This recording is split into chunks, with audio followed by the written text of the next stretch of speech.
નમસ્કાર મિત્રો, દાખલા નંબર 3 ની શરૂઆત કરીએ.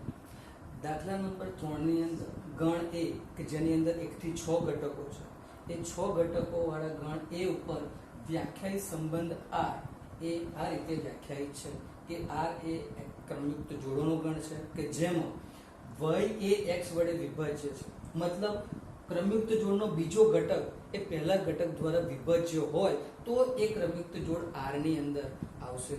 હવે આપણે ચેક કરવું છે કે આ સંબંધ R એ સ્વવાચક, સંમિત કે પારંપરિક છે કે નહીં તે. શરૂઆત કરીએ સૌથી પહેલા સ્વવાચકતાથી. તો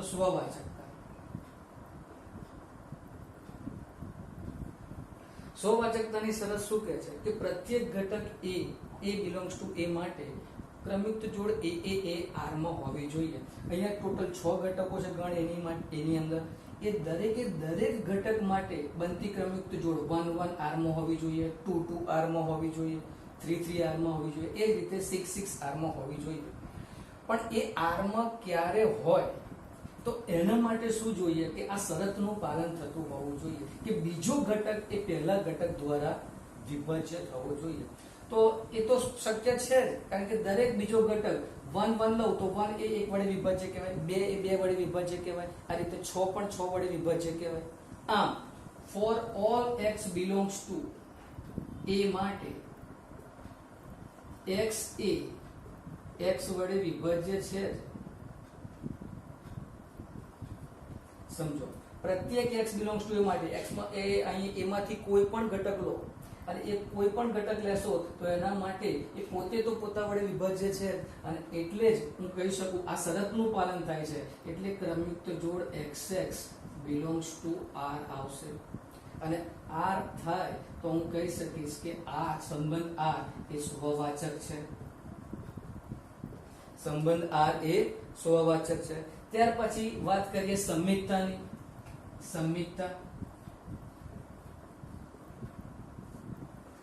સંમિતતા માટે શું કરવાનું? તો કોઈ પણ એક ક્રમયુક્ત જોડને R માંથી લઈ લો અને ઘટકો ઇન્ટરચેન્જ કરેલી ક્રમયુક્ત જોડને R માં બતાવી શકો તો કહેવાય કે સંબંધ સંમિત છે. એટલે હું ક્રમયુક્ત જોડ લઈ લઉં, ધારો કે 2 4 belongs to R. તમને એમ થાય સાહેબ આ કઈ રીતે તમે ક્રમયુક્ત જોડ લીધી? તો મારે એટલું જ જોવાનું છે કે આ ક્રમયુક્ત જોડ R માં કેવી રીતે આવે કે બંને ઘટકો A માંથી હોવા જોઈએ અને બીજો ઘટક પહેલા ઘટક દ્વારા વિભાજ્ય હોવો જોઈએ. શરત તો એ જ છે. એટલે અહીંયા 4 એ 2 વડે વિભાજ્ય છે તો હું કહી શકું કે 2 4 ક્રમયુક્ત જોડ એ R માં છે. 2 4 belongs to R. પરંતુ 4 2 belongs to R થાય તો ના, કારણ 2 એ 4 વડે વિભાજ્ય નથી, કારણ કે 2 એ 4 વડે વિભાજ્ય નથી અને એટલે ક્રમયુક્ત જોડ 2 4 એ R માં છે પણ 4 2 એ R માં નથી. therefore આપણે કહી શકીએ કે R એ સંમિત નથી. સંમિતતાની શરત શું? ઘટકોના ઇન્ટરચેન્જ કરો તો બંને ક્રમિક જોડ R માં પડવી જોઈએ પણ અહીંયા શરતનું પાલન થતું નથી માટે સંબંધ સંમિત નથી. પારંપરિકતા. જો સંબંધ સંમિત નથી તો મેં એક કાઉન્ટર એક્ઝામ્પલ આપ્યું છે. પર્ટિક્યુલર કિંમતો લઈને હું આ સંબંધ સંમિત નથી એવું કહેવા જાઉં છું. જ્યારે એ ગાડી સ્વવાચકતાની અંદર મેં વ્યાપક વાત કરી છે કારણ કે સંબંધ સ્વવાચક છે તો ત્યાં હું પર્ટિક્યુલર એ x ની કિંમતો લઈને સાબિતી આપી શકું નહીં. બીજી વાત પારંપરિકતા. પારંપરિકતા માટે હું વ્યાપક સાબિતી આપીશ. સંબંધ પારંપરિક છે તો કઈ રીતે? હું પહેલા આટલું બોર્ડ ભૂસી નાખું.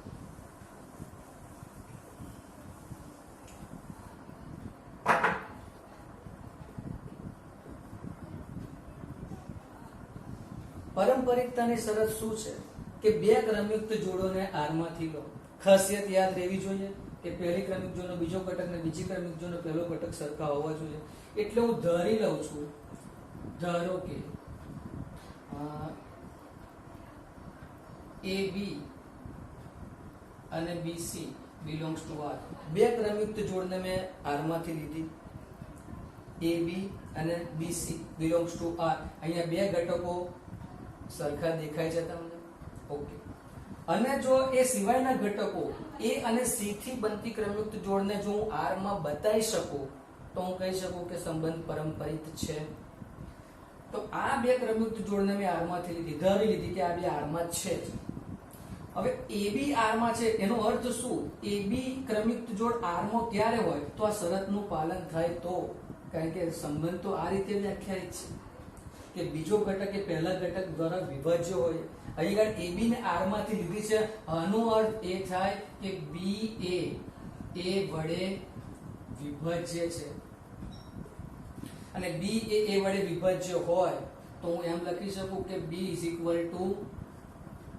કે A કોઈક K belongs to N માટે, કોઈક K belongs to N માટે. તો જ તમને ખ્યાલ આવશે. વિભાજ્ય છે એનો મતલબ કોઈ K તો મળવો જોઈએ કે જેના દ્વારા હું A વડે ગુણતા B મેળવી શકું. ઓકે. બીજી વાત, ક્રમયુક્ત જોડ BC પણ R માં છે. આનો અર્થ કે C એ B વડે વિભાજ્ય છે. શરત મુજબ બીજો ઘટક એ પહેલા ઘટક વડે વિભાજ્ય છે. એટલે કે હું એમ કહી શકું કે C એ B વડે વિભાજ્ય છે. અને C એ B વડે વિભાજ્ય હોય તો હું એમ લખી શકું કે C = B ઇન્ટુ કોઈક મને ઘટક બીજો M મળે છે, કોઈક M belongs to N. આ રીતે આપણે લખી શકીએ. હવે B એ A વડે વિભાજ્ય છે અને C એ B વડે વિભાજ્ય છે. હવે આ બંનેનો ગુણાકાર કરું અથવા તો આ C, આ સમીકરણ 1 અને સમીકરણ 2, તો C = લખું તો BM છે. અને B ની કિંમત હું આના પરથી મૂકું તો B ની વેલ્યુ હું KA લખી શકું. તો અહીંયા આગળ લખું KA * M. તો આનું આ K M * A લખી શકાય આપણે. અને K અને M શું છે? એ તો પ્રાકૃતિક સંખ્યાઓ છે. અને K અને M ને પ્રાકૃતિક સંખ્યાઓ કોઈક એક બીજો નામ આપી દઉં, ધારો કે N કહી દઉં તો C = NA, જ્યાં N શું? તો K * M. બે પ્રાકૃતિક સંખ્યાઓનો ગુણાકાર પણ પ્રાકૃતિક થવા. અને એટલે આપણને ખ્યાલ આવે છે કે C = NA થયા એનો મતલબ C એ A વડે વિભાજ્ય છે, કારણ કે એના ગુણાંકમાં કોઈક N મળે છે, પ્રાકૃતિક સંખ્યા. આનો અર્થ એવો થયો કે C એ A વડે વિભાજ્ય છે. અને C એ A વડે વિભાજ્ય છે, અહીંયા લખું C એ A વડે વિભાજ્ય છે.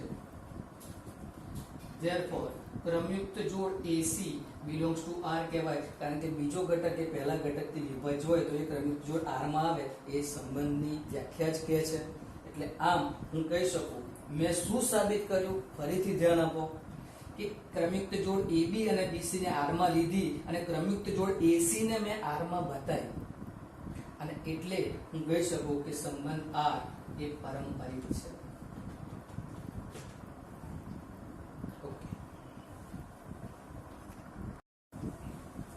નમસ્કાર મિત્રો, દાખલા નંબર 4 જોઈએ. અહીં પૂર્ણાંક સંખ્યાઓના ગણ Z પર વ્યાખ્યાયિત સંબંધ R એ સ્વવાચક સંમિત કે પારંપરિક છે કે નહીં તે ચકાસવું છે. R કઈ રીતે વ્યાખ્યાયિત છે? તો આ એક ક્રમયુક્ત જોડનો ગણ છે, X અને Y થી બનતી. તેની શરત શું છે કે ક્રમયુક્ત જોડ ક્યારે એ R માં આવશે? તો X અને Y નો તફાવત એ પૂર્ણાંક હોવો જોઈએ. અને જો પૂર્ણાંક હશે, X અને Y નો તફાવત એ પૂર્ણાંક હોય તો એ ક્રમયુક્ત જોડ X અને Y થી બનતી ક્રમયુક્ત જોડ એ R માં આવશે. આ રીતે સંબંધ વ્યાખ્યાયિત છે.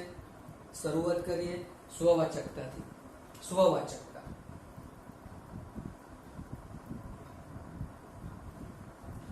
સંબંધ સ્વવાચક ક્યારે કહેવાય? કે પ્રત્યેક A belongs to A માટે એ R માં હોવી જોઈએ ક્રમયુક્ત જોડ એ. તો અહીંયા Z પર સંબંધ વ્યાખ્યાયિત છે. તો પ્રત્યેક X for all X belongs to Z માટે, Z ના પ્રત્યેક ઘટક માટે ક્રમયુક્ત જોડ XX એ R માં હોવી જોઈએ. અને XX ક્યારે આવે? તો એ બંનેનો તફાવત X - X કરું, સંખ્યા X લઈએ પ્રત્યેક X માટે, તો X - X બરાબર તો 0 થશે. અને 0 એ તો Z માં છે જ, પૂર્ણાંક સંખ્યા જ છે અને એટલે હું કહી શકું therefore ક્રમયુક્ત જોડ xx belongs to R અને એટલે કહી શકાય R સ્વવાચક છે. ત્યારબાદ જોઈએ સંમિતતાની.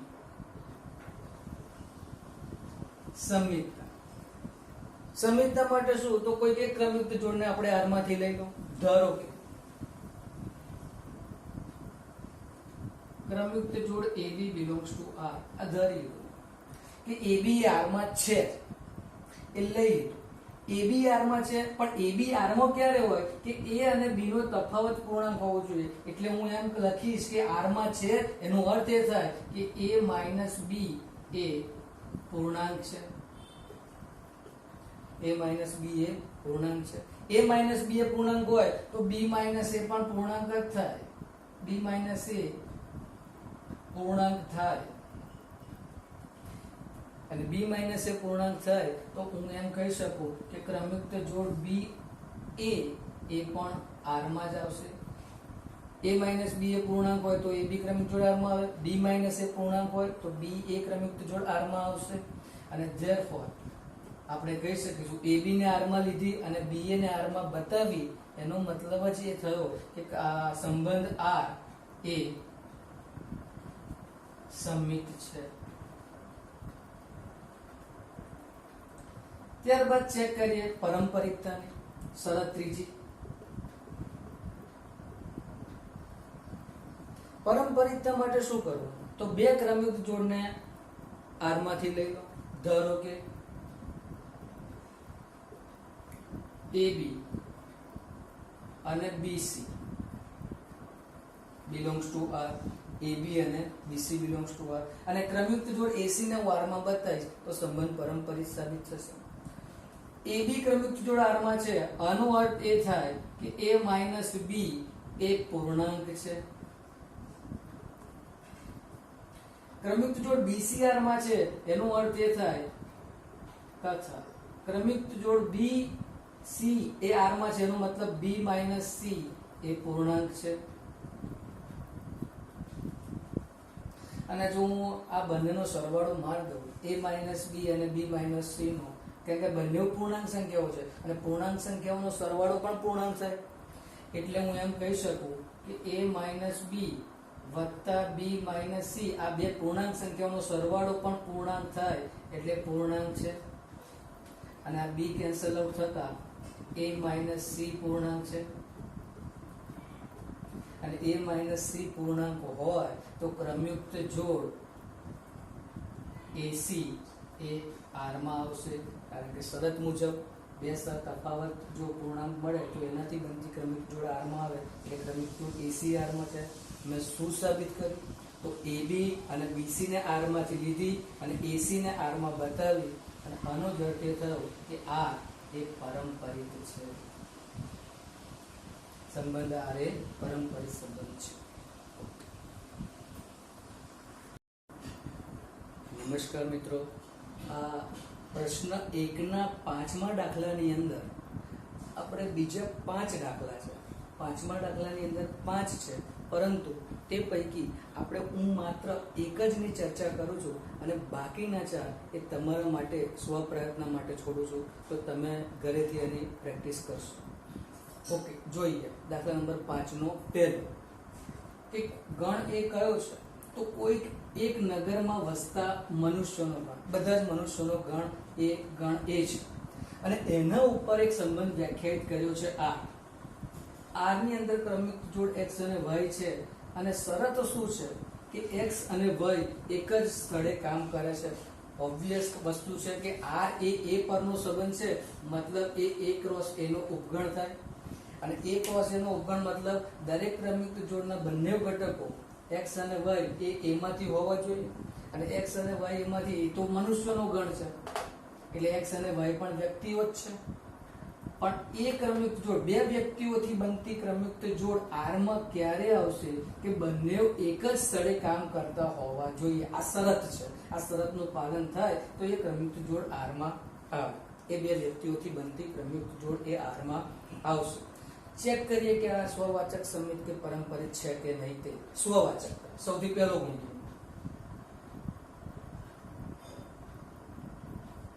સ્વવાચકતા માટે શું જોવાનું કે પ્રત્યેક x belongs to a માટે xx અથવા તો a belongs to a માટે એ ક્રમિક જોડ r માં હોવી જોઈએ.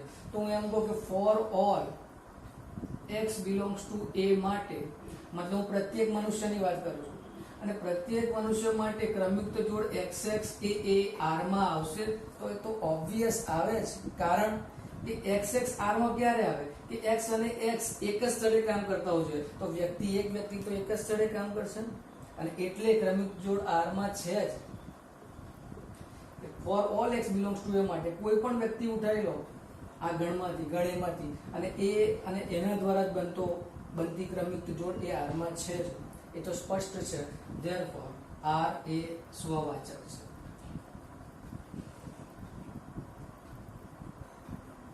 સંમિતતાની વાત કરીએ. સંમિતતા માટે એક ક્રમિક જોડને હું r માંથી લઈ લઉં. ધારો કે એ લઈ જ લેવાની છે, સ્વીકારી લેવાની વાત છે. આ સ્વીકારવાનું છે, આ સાબિત કરવાનું છે. ધારો કે ક્રમિક જોડ xy belongs to r.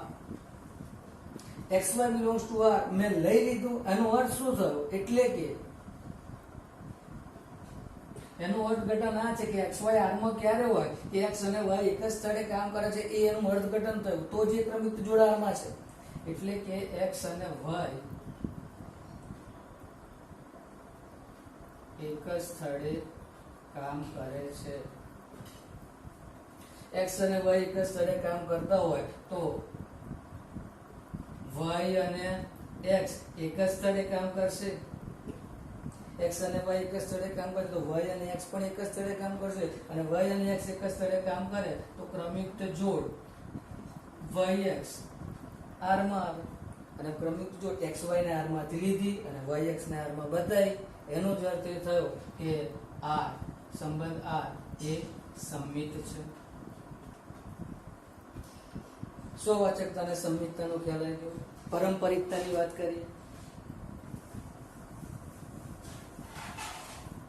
પરંપરિતતા માટે શું કરવાનું છે? શરત જુઓ. હવે આટલા દાખલા પછી તમને આ શરતો તો તૈયાર થઈ ગયેલી હોવી જોઈએ, અને ના થઈ હોય તો લખીને તૈયાર કરવી. પરંપરિતતા માટે બે ક્રમિક જોડ મારે r માંથી લેવાની છે. ધારો કે x અને y અને y અને z belongs to r. બે ક્રમિક જોડને મેં r માંથી લીધી. ખાસિયત તો યાદ રાખજો જ કે બે સમાન હોવા જોઈએ ઘટકો, અને પરિણામી x અને z થી બનતી ક્રમિક જોડ મારે r માં બતાવવાની છે. તો સંબંધને પરંપરિત કહી શકીશું. x અને y r માં છે, આનો અર્થ એ થયો એટલે કે x અને y એક જ સ્થળે કામ કરે છે.